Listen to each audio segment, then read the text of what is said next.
Last night I got to my gig, and I had made sure I had all of my cables, and my magic toolbox, and my speaker and my guitar, and all the little things that I might need to make sure I could connect them together. And when I got to the gig, about 25 minutes before I was supposed to start, I started setting up, and it occurred to me I was missing an essential piece of equipment. You see, what I plug into is a little Bose speaker that I can plug my microphone, my guitar, and take the output of that into a larger powered speaker, QSC. So that little Bose speaker is like my guitar amp and my mixing board. It has reverb, it has EQ. My whole little micro setup is completely dependent on having that little Bose speaker. Well, I had all the cables and everything to set it up and to plug it into the loudspeaker, but I did not have the little speaker itself. So naturally, panic ensues, and fortunately, I've been doing this long enough to laugh at it instead of getting mad. So I'm having a chuckle thinking, wow, okay, all right, this is a new one. This is it's going to be pretty tricky because it's what I plug my mic into and the guitar. So I start thinking, okay, the QSC speaker, technically you can hook a mic up into, but it doesn't have any EQ. Now my acoustic guitar, this one, my trusty old Martin, it puts out a guitar signal that has way too much bass. It has a ton of low end, and you have to roll all of that off. So I'm thinking to myself, okay, first of all, I don't have a preamp. I don't think the QSC will even be able to make my guitar loud enough, but I have to test that first. So I plug into one of the channels, and I crank the gain up on the QSC, and sure enough, it wasn't super loud, but it was loud enough that it was going to work for this small country club type of restaurant room. But I've got way too much bass. So I'm thinking, okay, what am I going to do?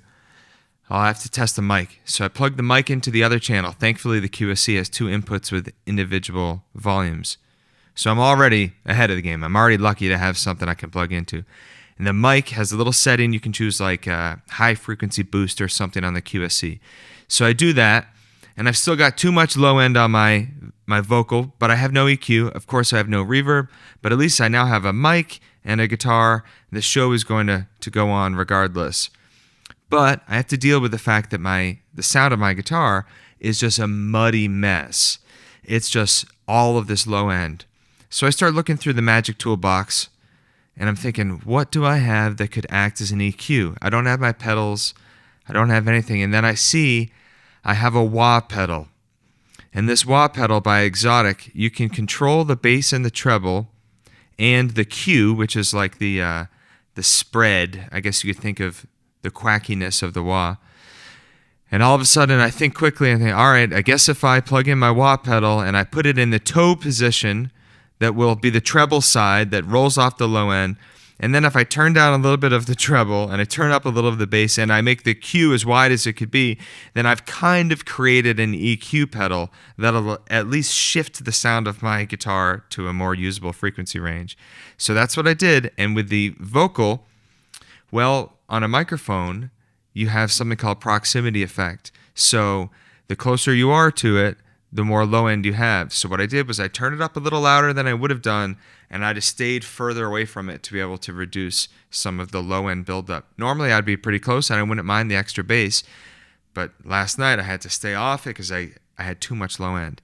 So I was able to survive. I was able to play. I was laughing, thinking, man, this is going to be a tough go of it, especially because I had to play for 2 hours.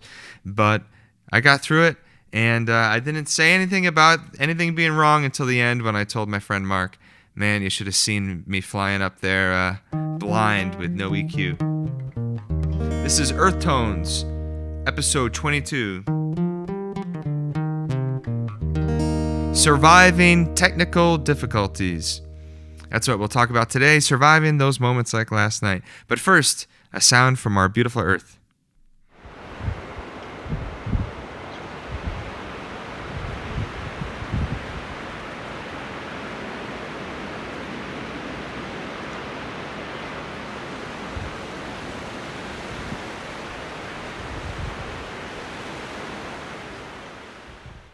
That is a stormy day on my friend Ben's back porch out in Gloucester, Massachusetts. Thanks for sending that in, Ben. A nice, cozy Earth sound for this week. Now, yes, we're talking about technical snafus, but first, let's talk about a bit of old news. Now, you have to work with whatever equipment you can get your hands on, and that'll go through a lot of incarnations over the years. And the point is to know your gear and to know what you're trying to do so that you can survive no matter what. Now, this is a story that I just read the other day out of Buddy Guy's When I Left Home, My Story autobiography. This is a signed copy, thanks to my friend Quinn, who at the time worked for Da Capo Press. And check this out. Buddy Guy, signed 2012. Pretty psyched about that. So, this is the story. Buddy Guy has been playing on a 2-string guitar, and he is playing on the porch.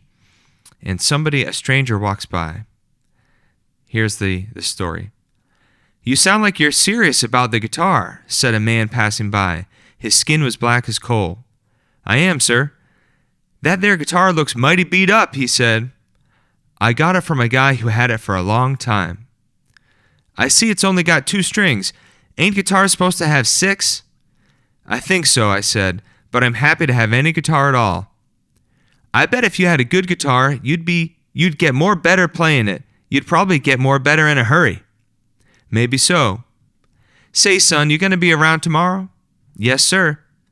"Tomorrow's Saturday, and I don't gotta work. I'll pass by here tomorrow and look for you." "I'll be here." Had no idea what the man had in mind, but I was back on the porch on Saturday, still fooling with "I'm in the mood." In early afternoon, that same man passed by. "You ready?" he asked. "Ready for what, sir?" "Ready to get you a guitar." "How am I going to do that? I got no money for a guitar." "I do. Let's go downtown to where they sell them things."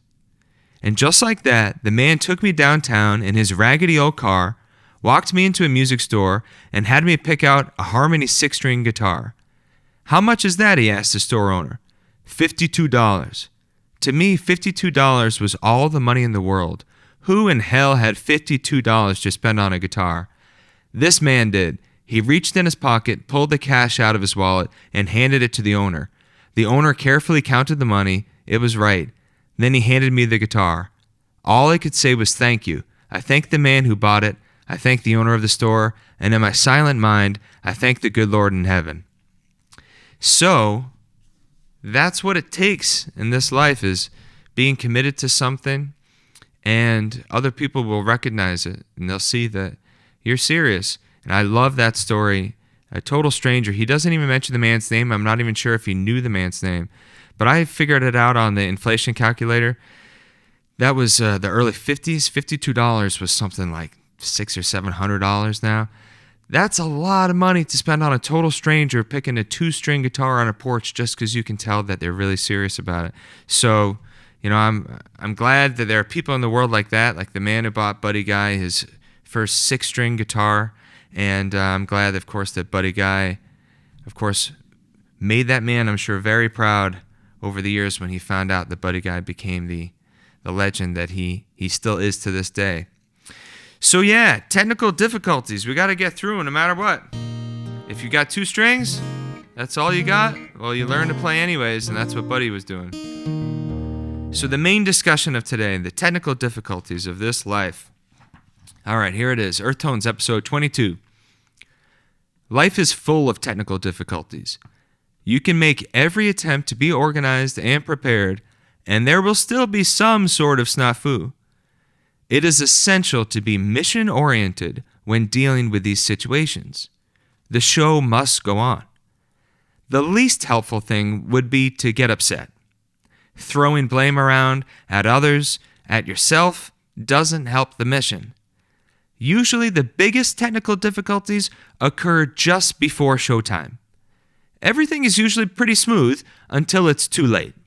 Too late to go back for some other piece of gear, too late to fix something, too late to do anything other than figure out how, right now, you're going to get through this. Even more important than contingencies, like backup equipment, is an awareness of how to survive, how your gear works, what is essential.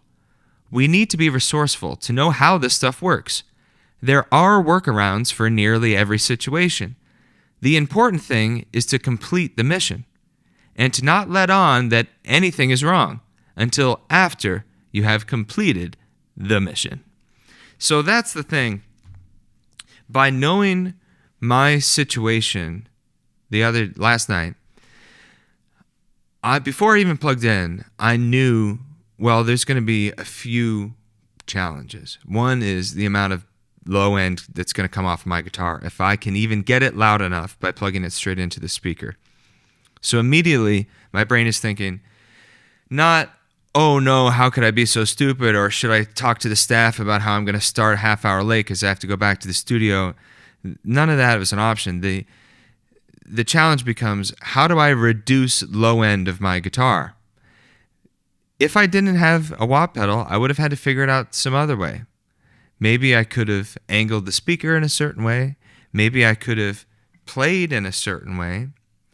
And I'll demonstrate a little bit of that, how I might have approached it, from a physical perspective. It's not going to be easy to deal with a lot of these situations, but if the mission is clear, which was play some nice acoustic music while folks have a Christmas dinner, of course, that you ought to be able to accomplish without getting upset, even if you're missing some equipment. Now, worst case scenario, say I had no amplification, I probably could have still even played acoustic and gotten through the gig, and everyone would have said, okay, well, it is what it is. So you have to stay focused on what you're there to do. And what I was there to do was to provide some background music for folks eating Christmas dinner. So the challenge becomes, what is impeding the mission from being completed in the way you want to? In my case, it was volume. I knew I needed to become louder. Fortunately, I still had a speaker that could make some things louder. And then the challenge was, how can you get it to sound smooth? Reverb was right out. I knew that reverb was just not going to happen. And it became, all right, how do I reduce low end? And the wah pedal solution was one way to figure that out. But there's sometimes technical things where you might just be missing a little component. One time when we were in high school, I had my band Bingo Fridays, and we were playing at it was like a church function hall in Ipswich. And we had prepared everything. We had our PA. We had it all ready to go. We get to the gig. We set up. We've invited all our friends. We've got a good turnout. We're about to go on. I go to power up my amplifier, and I realize I do not have a power cable for my amp. Now that is a standard IEC cable. Now I have 100 million of them, and of course they're in every box I can throw one in, largely because of what happened that day. So we're racking our brain, how do we find an IEC cable? How do we find one? Well, we knew that it was the same as an old desktop computer. Now this was in 2007 or so there were still some old desktop computers around, old towers, those things that could have used these computer cables, these power cables. So we just put out an announcement to everybody. Does anyone have an old computer at home that lives within, a mile or two of here that you could go home and grab the power cable out of it? And sure enough, that's exactly what happened. Somebody said, yeah, sure. I live down the road. I've got an old computer. They grabbed the cable, came in, plug it in, the amp fires up. We play the show, no problem. The next time I saw my buddy Jared, he had gone down to the computer lab. I guess it was the basement of the old computers that were now, set for recycling. They all had one of those cables in the back. And Jared pulled out, man, it must have been at least 7 or 8, could have been a dozen of those power cables. He put them in a box, and next time I saw Jared, he gave me about a dozen of these power cables and said, I pulled these out of all the old computers in my school. So from then on, we were never missing any IEC cables. But the point is, you can figure things out if you know what you're looking for. If you know what sound you're trying to get, if you know what you're trying to do, there's a lot of creativity that can happen with figuring some other way. Sometimes you have to do an adapter to an adapter to another adapter, borrow something that came out of somebody's car, and then you figure it out. But the show must go on, and you have to figure it out. And getting upset about it's not going to help anything. All right, so for a musical demonstration, imagine I did have to control the low end. I can do that with my thumb a bit. Now, sometimes you might get a more low end because you get like a real bassy tone. But if you can get a little bit more proficient with muting, this helps with feedback too. If you're playing like an archtop guitar or an acoustic guitar that's feeding back, you got to get really good at muting those strings because they'll take off on you. But by playing with dynamics and muting as you can, I can shift the sound of the guitar to the bright and only put in the bass.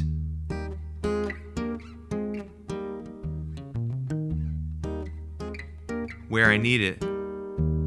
It's hard. It's like riding a wild horse if you're getting feedback or you're dealing with too much of a certain frequency. But you got to do what you can. Now, if it was too trebly, I could do the opposite. I could mute, use my palm to take some of the brightness off the top. Now, you're not going to have the most fun you ever had on a gig because you're now in kind of like damage control, but you figure it out, and you have to know your instrument enough, and you have to know the equipment enough to figure out how to work with what you've got. So using dynamics, using some creativity, you can get through it, even if all you have to control it is your hands with your instrument. All right, what's on the turntable? Kraftwerk, the Man Machine. This, I believe, was featured on another episode before, but this is another copy. My parents gave me this. They went to a really great record shop that was called Groovy Records in DeLand Historic District in Florida. DeLand. I don't know DeLand, but Groovy Records, the best in records, CDs, and vintage hi-fi. They sent me some photos of the shop. It was amazing. It had so much great stuff. And so I got this nice, clean copy from 1979 of Kraftwerk, the Man Machine. So now I've got two copies, but this one is a lot cleaner, and I was just listening to it. It sounds excellent. So that's what's on the turntable. All right, something that helped me this week. Turning bad feelings into faith. Okay, that takes a little explanation. I was thinking about how, like, we can worry about a lot of things, and it doesn't seem to help. And whether that's a technical difficulty or anything, what was helpful for me this week was just to imagine it's very hard in today's day and age to see like a straight line forward for your music career or how you're going to pay the bills and any of that kind of thing. And if you can convert that same amount of worry into a feeling that things are going to work out and to trust that God or the universe or whatever you might believe in is providing the solutions, then it can change your outlook at the situation that you're in. So that's what I was thinking about with any given thing, like starting to doubt myself musically, to just try to take that same amount of energy and to just flip it around. That one's kind of hard to explain, but that was something that was helpful for me this week. If I was getting frustrated about something to do with money or career or my practicing, I would just think, okay, that same amount of energy, if I can just turn it into just believing that it's going to work out instead, not to try to convince myself, but to just try to transmute that energy. I probably could do an episode on that the more that I understand it and think more about how to explain it. But that was the idea, is trying to like turn something that feels negative into something that can actually give you more encouragement and faith. All right, that is Earth Tones episode 22. Thank you so much for listening. I'm Jake Pardee, your host. I hope you have a wonderful Christmas time, or happy Hanukkah to you, or any other holiday you might be celebrating. Visit jakepardee.com for more information about me and my music, maritimerecording.com for more information about you and your music and how I can be involved. Thank you so much. Please send me some earth sounds if you record something. Some interesting sounds, could be anything. Send me about a minute of that, and I will chop out some of it to check out for a future episode. Again, I'm Jake Pardee signing off. Thank you for listening, and I'm always here to remind you we are a fantastically, beautifully musical species on a delightfully musical planet, and I'm looking forward to seeing you next week for Earth Tones episode 23.